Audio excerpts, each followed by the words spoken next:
WLNS is here for you with 6 News at 11.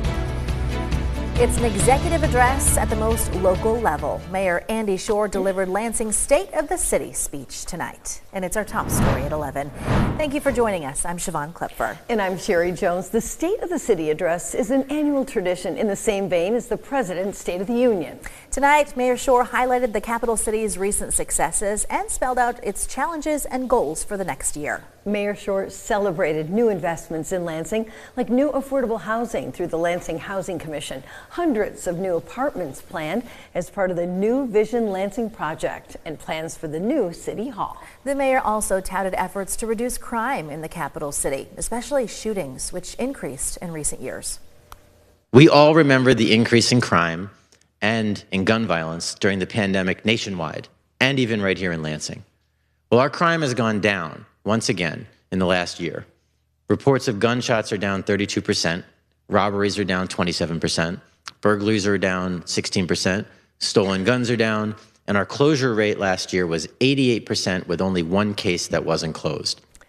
The mayor also pointed out the challenges that Lansing is still facing, including roads that need fixing and the shortage of affordable housing that several city projects are meant to address. 6 News asked Mayor Shore if he was concerned about the proposed tariffs and what they could mean to Lansing's auto plants. I'm incredibly concerned about the price of cars, the price of steel, the price of lumber, all of these things that we have in trade with Canada. I'm very concerned that these are all going to go up. Today, President Donald Trump announced more temporary exemptions on his new tariffs, saying they will not apply to certain goods covered in the United States-Mexico-Canada agreement for the next month. In response, Canada is holding off on a new wave of tariffs against $125 billion worth of U.S. goods, but it will not lift the existing retaliatory tariffs. In fact, the Premier of Ontario says he's planning a 25% tariff on the electricity his province sends to Michigan, Minnesota, and New York beginning on Monday. Erica Brown has the latest. Facing growing concerns about the impact on the economy, President Trump granted more temporary exemptions to his 25% tax on imports from Canada and Mexico. For 1 month, goods covered by the U.S.-Mexico-Canada trade agreement will not be subject to the tariffs. The president gave that same exemption to auto imports from both countries Wednesday. It's just a modification short term because I didn't want to hurt the American. It would have hurt the American car companies. Canada responded to the tariff pause, saying it will not go ahead with the second wave of retaliatory tariffs on $125 billion worth of U.S. products until April 2nd. Doug Ford, the premier of the province of Ontario, expressed doubts about Trump's decision to reverse course for now. He said that before, and he switched his mind a few days later or a week later. So once I touch a stove and I get burnt once, I don't touch that stove again.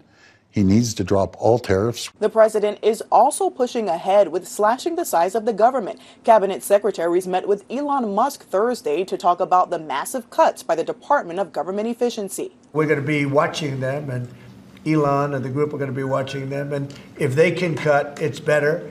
And if they don't cut, then Elon will do the cutting. A new report says more than 62,000 U.S. government jobs were cut in February, driven largely by the Department of Government Efficiency Commission.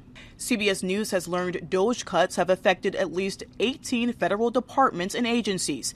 Erica Brown, CBS News, the White House. President Trump says he is split on one issue, what to do about daylight saving time. Well, you know, many people would like to get rid of the twice annual change of the clock, and there are 2 options for how to go about that. Yes, daylight saving time occurs between spring and fall when we move the clocks ahead by 1 hour. The rest of the year, from fall to spring, is standard time.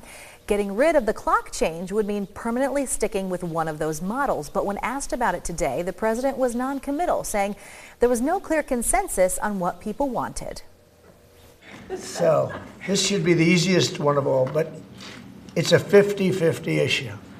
And if something's a 50-50 issue, it's hard to get excited about it. I assume people would like to have more light later. But some people want to have more light earlier because they don't want to take their kids to school in the dark. Here in mid-Michigan, making standard time permanent would mean sunsets before 9 p.m. during the summer.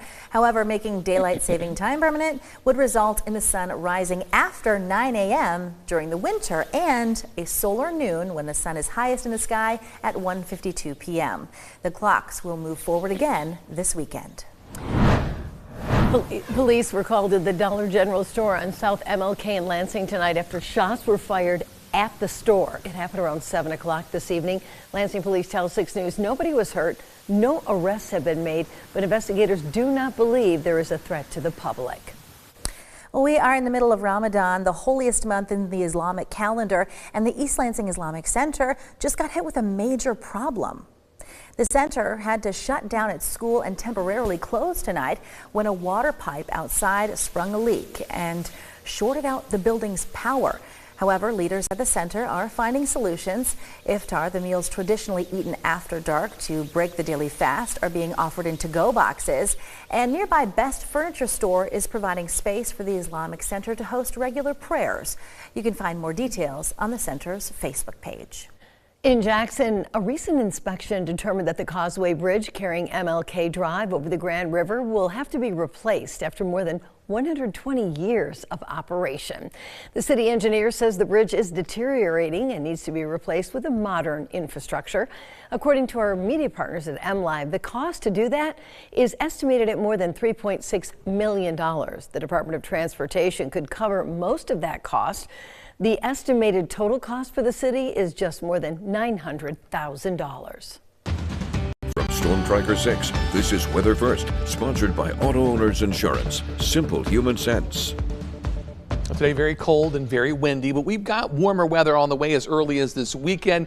And next week, at least a good chunk of next week, looks very warm. You look at the long-range temperature outlook, most of the eastern U.S. will see above average temperatures. We'll have a shot at readings in the 60s perhaps on Tuesday or Wednesday before we begin to cool back off and that west coast blue area begins to move further east with a cold front that will be eventually on the way. The way it pans out day by day, you notice that we top out in the upper 30s to near 40 tomorrow, 40 on Saturday. Sunday should be pretty nice, mid-40s, and then there's the really warm weather we've got early next week, followed by a cool down, but not too much below average. Average high by next Sunday is around 46 degrees, just a couple degrees off of that. Our satellite and radar tonight, little snow showing up to our west. That's our next storm system. It's not going to be a huge event for us, but it will add some flakes to the air tomorrow. Morning commute, no problems. Clouds just rolling into the area. Mid-morning hours, some light snow or snow showers moves overhead, but temperatures will be well above freezing, so we'll be hard pressed to really see any accumulation. I think if we do, probably along I-94 and south, some slush on grassy areas, but readings in the mid to the upper 30s should keep roadways in good shape. It'll quickly clear out tomorrow night. By Saturday morning, quiet weather. First part of Saturday, some sunshine. Then clouds roll in during the afternoon hours. Minor system to our north. I think we'll escape even any snow showers with that storm system. Our Skyview Network numbers from today on the McLaren Cam, high 37. Current temperature down to 29 degrees. Winds gusted a little over 30 miles per hour. In Grand Ledge, our temperature now sits at 28 degrees. Wind gust was up to 41 miles per hour, a little bit higher, and our high made it up to 34 this afternoon. Jackson Cam, we've still got mostly clear skies. Temperature at 26 degrees. High today 35, morning low down to 25. And tonight in Hillsdale with stars out, temperatures at 28 degrees. High today was 34, and our wind gusts this morning up to 38 miles per hour. A few other numbers around mid-Michigan. Ann Arbor down to 25 degrees, a little cooler south and east. You head further northwest, few degrees warmer, but as clouds roll in, all of these numbers should begin to rise a few degrees by tomorrow morning. So we'll ballpark 28, and that'll be the forecast temperature as you're heading out tomorrow morning. Temperatures by noontime don't warm a whole lot, but mid-30s, and we'll top out in the upper 30s tomorrow afternoon with a few snow showers on the way. The 6-day forecasts on Saturday, highs near 40, 46 on Sunday as we spring those clocks forward 1 hour. Sunshine Monday and Tuesday, highs in the 60s on Tuesday. Rain showers with our cold front Wednesday into very early Thursday, and we're back in the 40s with another system in the region next weekend. So maybe not a total washout, but one of those 2 days at least will end up with a little bit of wet weather.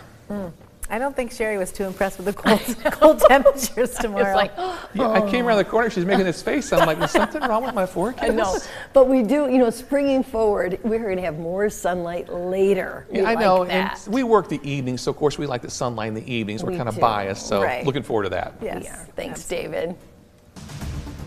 Coming up here on 6 News at 11. We're going to hear from a Texas congressman about why he decided to interrupt the president's address to Congress on Tuesday. That's next. Plus, Michigan State celebrates an outright Big Ten championship on the road tonight. We're going to show you how they got it done coming up in sports.